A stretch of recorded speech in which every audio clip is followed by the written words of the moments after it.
noite. Boa noite. Eu gosto das leituras que a liturgia cristã propõe, inclusive os períodos têm muito significado para a vida do crescimento espiritual da igreja cristã, do povo de Deus, e também para anúncios, e o anúncio principal é a boa notícia do Evangelho. Hoje, especialmente, comemoramos 2 aniversários do país, da independência do Brasil, dia 7 de setembro, com seus desfiles, com seus protestos, com as suas andanças, o país em movimento, dando significado à importância de nós, brasileiros e brasileiras, sermos uma nação importante no mundo, e da qual eu tenho muito orgulho de ter nascido, vivido e tenho servido a esse país de alguma forma nos últimos anos. E eu gosto sempre de lembrar, no 7 de setembro, de que a igreja faz parte dessa brasilidade, e deve fazer. Nós nos constituímos como cristãos protestantes, reformados, presbiterianos, em um solo, junto com o povo, tendo a memória do nosso povo, a cultura do nosso povo, no nosso horizonte de missão, de trabalho, de construção do reino de Deus. Então, saudar o aniversário do Brasil, do nosso país, e desejar a ele um futuro esperançoso, brilhante, cheio de justiça, cheio da presença e a misericórdia de Deus. Também o aniversário da Igreja Presbiteriana Unida. Com o tempo, o aniversário da igreja vai se tornar um dia santo. A IPI do Brasil comemora o 31 de julho sagradamente, desde o dia da sua constituição. Por quê? Porque é um momento importante de recuperar a memória dos valores da denominação da qual nós fazemos parte e que eu agora mais recentemente venho me integrando às suas atividades. Apesar de conhecer a maioria dos seus líderes, conhecer tanto os que já foram quanto os que estão vivos, e conhecer a história, que é uma história belíssima da Igreja Presbiteriana do Brasil, na sua Constituição, na década de 70, na resistência ao golpe militar no Brasil, depois a construção de uma igreja que pretendeu atualizar o pensamento teológico do nosso campo reformado e presbiteriano nessas terras e também na América Latina. Conheci importantes teólogos, moderadores antigos como João Dias de Araújo, tive o prazer de conviver com ele quando nós éramos diretores da SESI em Salvador da Bahia.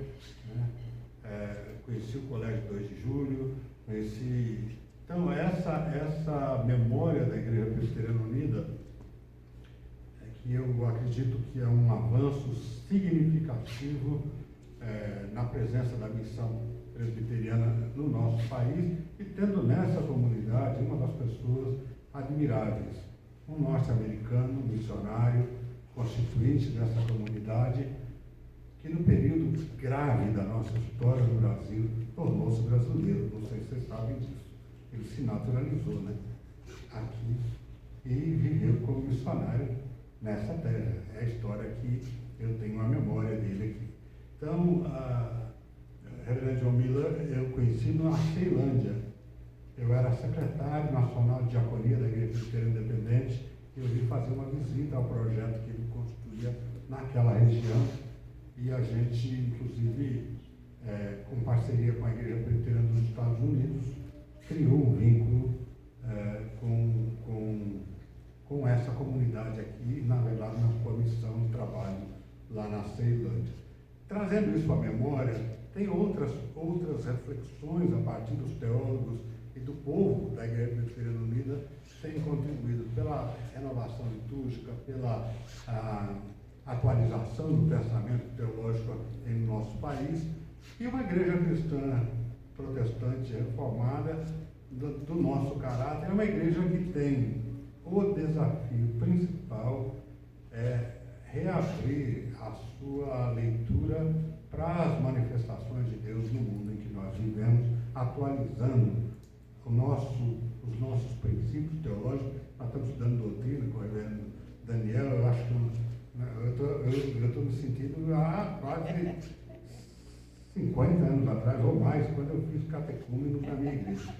Estudar o catecismo menor, maior, saber decorar aquelas perguntas, isso vem na memória. Na escola dominical, eu dizia o seguinte: quando eu era criança, e tem uma piada que a gente depois foi trabalhando, que a mãe mandava a gente para a escola dominical, mas a gente não queria ir para a escola dominical, queria tomar banho de rio. Lógico. E aí tinha que ir para a escola dominical, e a gente mentia para a mãe da gente: não ia não, foi, mas não ia. Eu tomava banho no Ribeirão e depois voltava e falava que ia na igreja. Depois que Deus perdoou, quando a gente cresceu, porque era muito mais divertido nesse período a vivência da comunidade de fé, nessa dimensão, principalmente do mundo onde eu venho, do mundo rural. Então, uma comunidade que o pastor ia visitar a cada 8 meses. E cada vez que o reverendo fazia o sermão naquela igreja, o medo do inferno aumentava.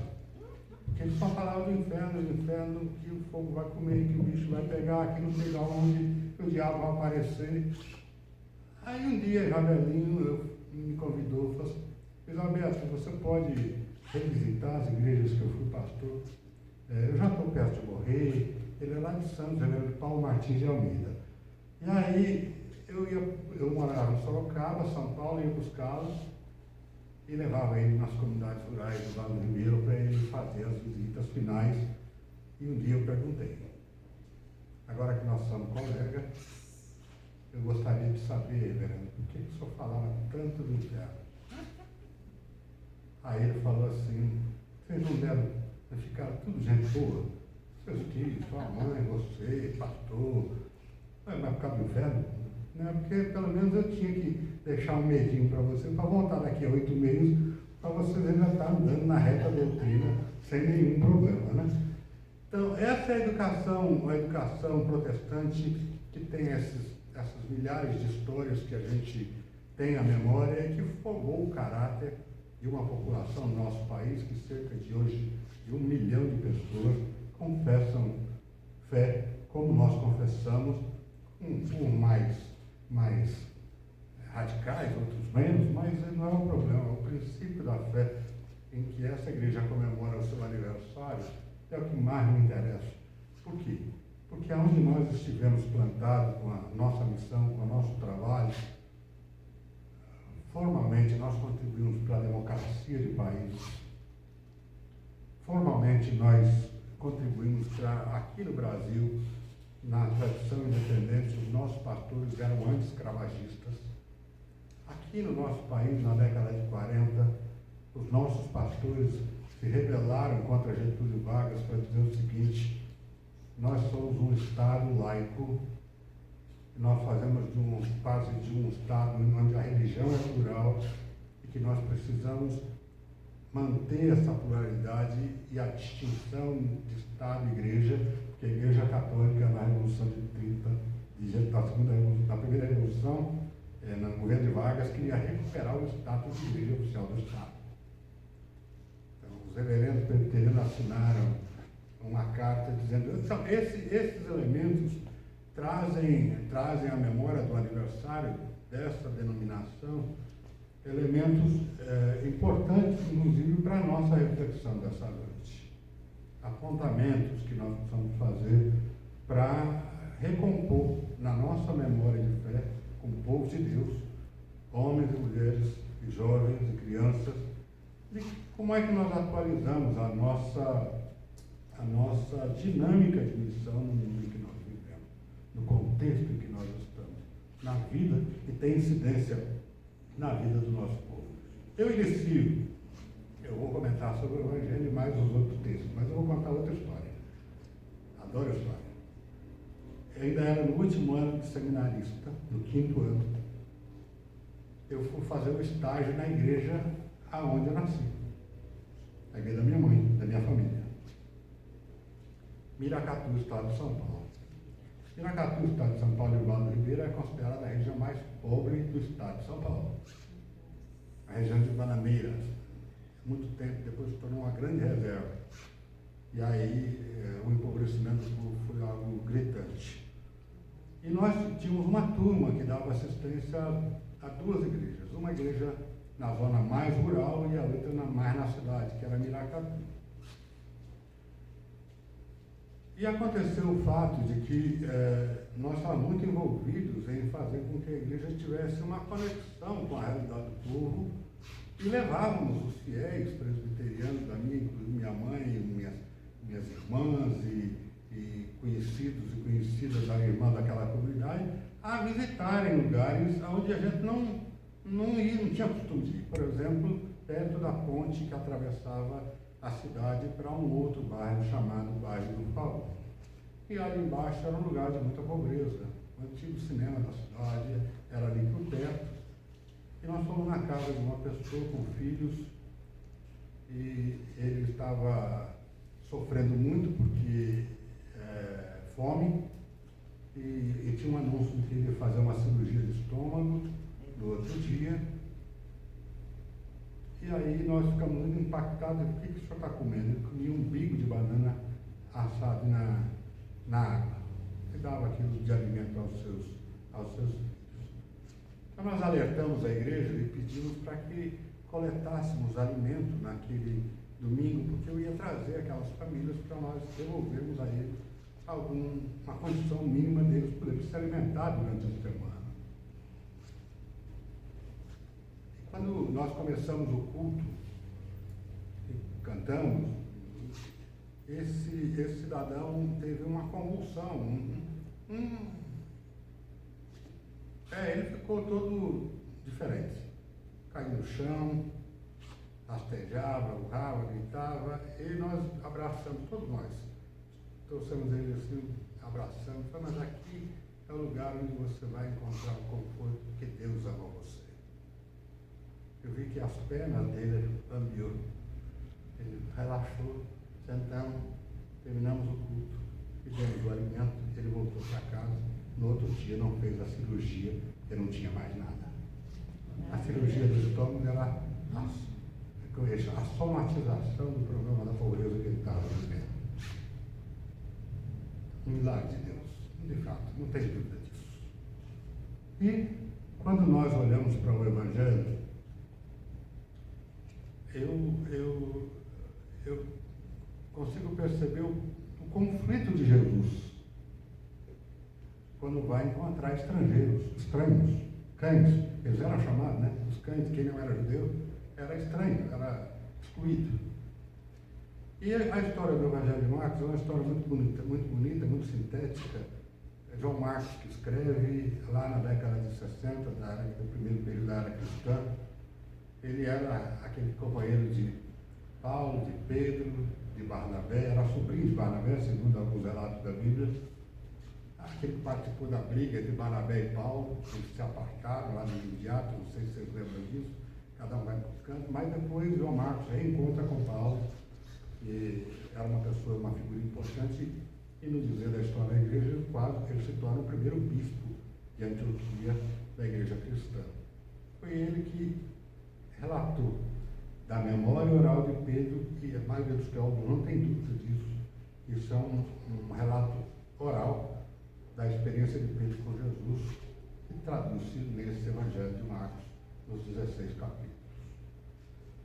Mas aqui, especificamente no relato que nós lemos do Evangelho, é um encontro com aquilo que Pedro tinha a maior dificuldade, que é encontrar, dizer que o Evangelho podia ir a outras pessoas que não os judeus. E o relato é muito forte. É muito forte. É uma mulher que para os judeus tinha uma hierarquia de prioridade, que é uma coisa mais dura. Quer dizer, primeiro era o pai, depois o primeiro filho homem, depois as terras, as postas, os bichos, as vacas, as filhas, a mulher e a mulher. Era assim que era a ordem da relação hierárquica na família judaica, numa das escolas. E Jesus vai de encontro àqueles que eram desconsiderados, excluídos, onde não havia nenhuma perspectiva de estarem e de viverem ou serem contemplados com esse anúncio do Evangelho do Reino de Deus. Os excluídos. E Jesus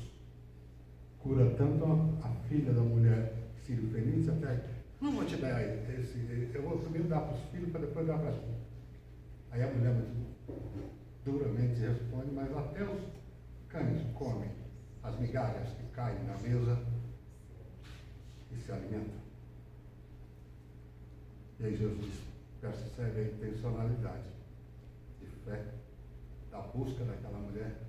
Quando ela chegou em casa, a filha estava curada. Aliás, estava despossessa. A expressão é possessão demoníaca. Já a cura do surdo, eu sou surdo, né? Então tem muito a ver com essa passagem, a fala, não ter condição, como é que pega um pouco de cuspe, lambuza, põe no ouvido e passa a ouvir. Milagre, ele tem um símbolo na Bíblia fantástico, porque quando você percebe que no limite de qualquer ato histórico, eles estavam ali brigando contra o Império Romano, contra a religião formal que tinha um peso sobre a vida do povo, um peso não só religioso, a opressão religiosa sobre a vida do povo. Além disso, também oprimiam, com parte do poder estatal e com parte da economia, contribuíam para o empobrecimento daquela população na Palestina. E Jesus irrompe o milagre no meio dessa cena.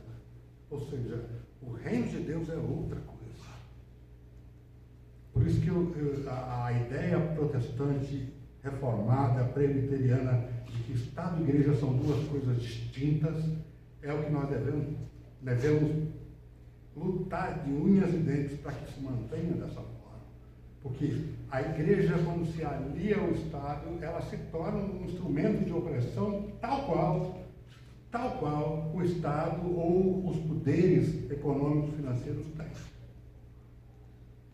Mas quando a gente mantém a autonomia, nós mantemos a consciência crítica de profetizar, de dizer à sociedade e ao Estado dos erros, das injustiças e das formas de corrigir, na perspectiva que nós formulamos e conhecemos a partir da leitura do todo da Bíblia, mais especificamente daquilo que o Evangelho anuncia, a libertação das pessoas e o Evangelho que não tem fronteiras, barreiras de gênero, preconceitos, de nenhuma forma. É um ensinamento do Evangelho de Marcos, hoje na nossa reflexão. E aí, quando nós contribuímos para atualizar essa mensagem, você percebe que, por exemplo, quando vem desde os Salmos, que estão escritos 146, os 125, no livro de Isaías 22, depois no livro de Provérbios, Isaías 35, Provérbios 22, e depois no livro de Tiago, todo o conjunto de ideias é uma denúncia de que o reino vai chegar e ele vai privilegiar os excluídos, em todos os textos que nós lemos aqui. Os excluídos são aqueles que são alvos do amor, da misericórdia, do livramento e da libertação de Deus. Então, quando nós pegamos esses elementos, fazemos uma leitura de conjunto, a primeira questão que nós devemos perguntar é quem que gera a exclusão? Vamos problematizar. Quem é que gera a exclusão? E como ela é gerada? De que forma acontece? E por que existe essa desigualdade entre pessoas, se todos e todas nós somos filhos de Deus e filhas de Deus? O livro do Provérbios diz que o rico e o pobre foram criados por Deus, mas lá no segundo versículo diz que ao pobre eu vou produzir o livramento. E aí, eu estou dizendo a vocês, irmãos e irmãs, que quando nós problematizamos e perguntamos o que e como se gera a opressão no mundo, o que eu estou propondo na leitura do Evangelho? A ação de Jesus, muito clara. Seja ela de caráter milagroso, seja ela de caráter de intervenção, seja ela de caráter de perspectiva e de esperança e de transformação da vida das pessoas, e da sociedade e da comunidade como um todo. Porque é assim, imagina o impacto. Jesus pedia, não fala para ninguém, fica quietinho aí, aquilo se espalhava, principalmente no mundo onde há necessidades. Nós não vamos vender falso milagre para o povo, não é isso que eu estou dizendo. Nem encantar com ilusões a vida da população. Nós temos que cobrar os meios para que as injustiças diminuam, para que a opressão não exista, para que a esperança possa viver no meio do povo, através da nossa vida, da nossa prática. E aí vamos lá em Tiago, num salto.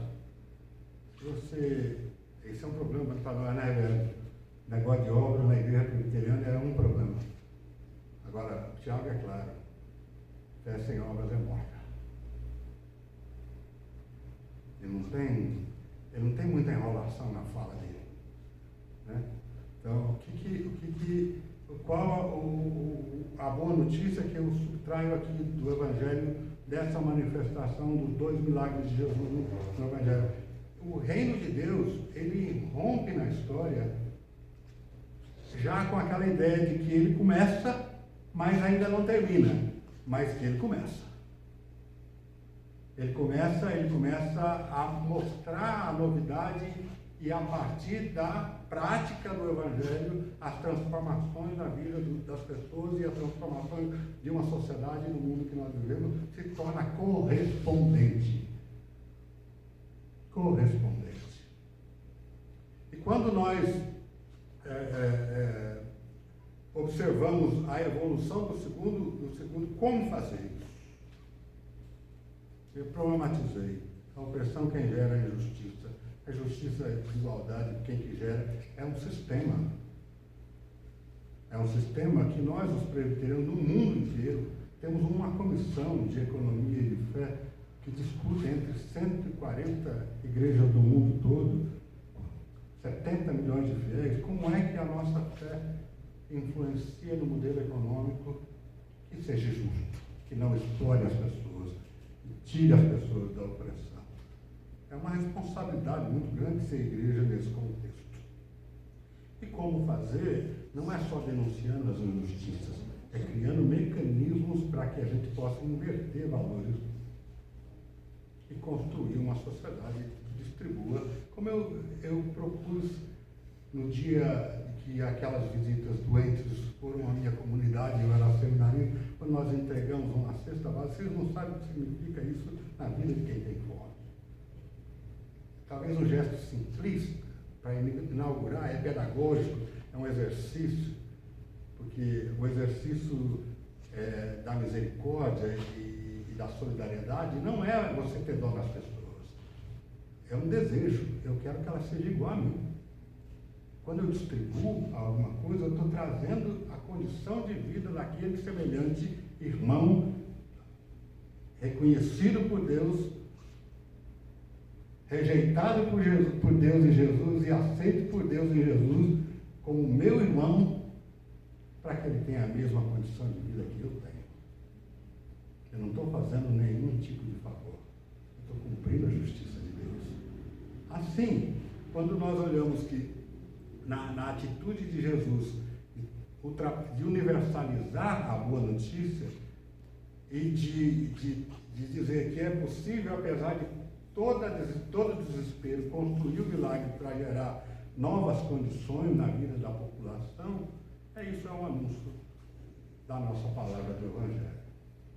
O como, existem várias formas, eu dei um exemplo bem simplório, mas existem outras formas que a igreja, quando unida na sua tarefa, na sua missão constituída, ela tem força para a transformação da vida do povo. E, finalmente, quando nós refletimos sobre isso no contexto da igreja como forma de doutrina, né, os presbiterianos têm essa organização das ideias sobre Deus, eu acho legal isso, né? Mas não podemos ficar na ideia de Deus lá do século XVI, XIX ou XX, tem que ser agora.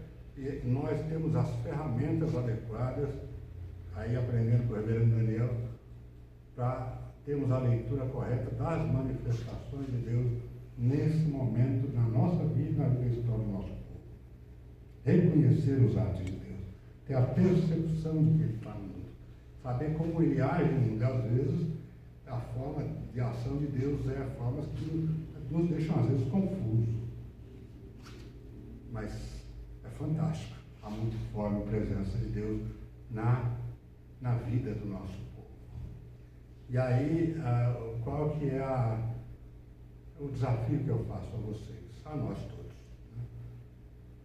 Como é que a gente começa a pensar isso, a não só pensar a igreja para amanhã, para depois, mas a constituir uma ideia de que nós vamos deixar uma herança.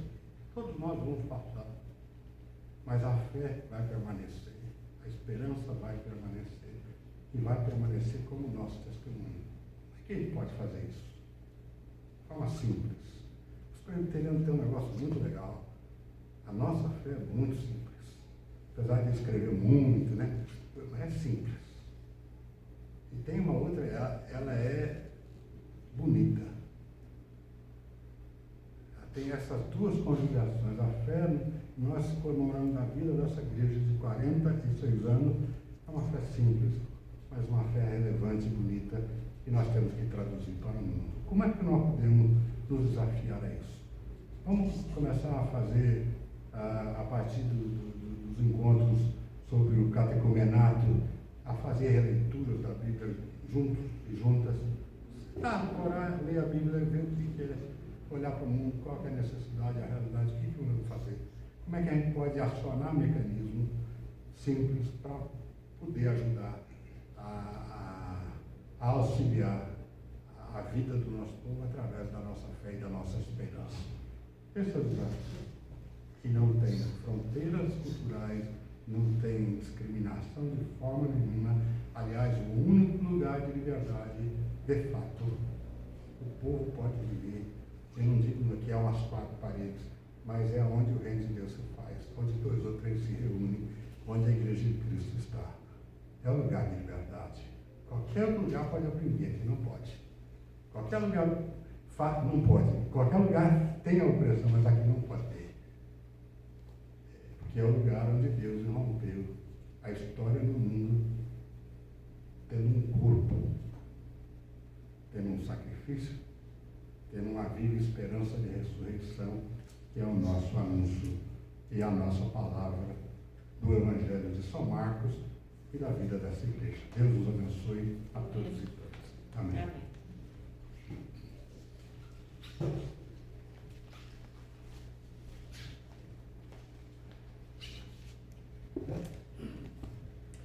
Louvamos a Deus pela palavra do reverendo Luiz Tamanai, palavra profética e enraizada no Evangelho de Jesus